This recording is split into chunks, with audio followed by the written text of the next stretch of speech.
దీన్ని మనం ఇలా క్యూబ్స్ లాగా వేసి డైల్యూట్ చేసేసుకొని వాటరింగ్ని ప్లాంట్స్కి ఇవ్వచ్చు, లేదంటే డైరెక్ట్ పచ్చి డ్రై అయిపోయి ఉంటాయి కదండి, వాటిని పొడి చేసేసుకొని ఒక్క వాటర్ స్ప్రింకిల్ చేసుకొని పొడి చేసుకొని వాటిని కంపోస్ట్ లాగా కూడా దీన్ని 4-5 రకాలుగా కూడా మనం వాడచ్చు. ఇలా డైల్యూట్ చేసుకొని ప్లాంట్స్ మొదలలో పోయడం వల్ల సాయిల్ బ్యాలెన్స్ ఎక్కువ అవుతుంది.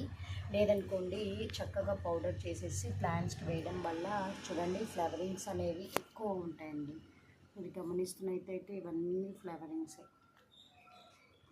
ఫ్లవరింగ్స్ అన్నీ కూడా మనం వీటి నుంచి చాలా ఎక్కువ ఎక్స్పెక్ట్ చేయొచ్చు. అండ్ రోజెస్ అండ్ అన్ని రకాలైనటువంటి ఫ్లవరింగ్స్ ఎక్కువ చేయొచ్చు. అండ్ చిన్న బ్రాంచెస్ కూడా మీకు సైడ్ నుంచి ఇంక్రీజ్ అవుతాయి. ఫుల్ వీడియో నేను అప్లోడ్ చేస్తున్నానండి, చెక్అవుట్ మై పేజ్.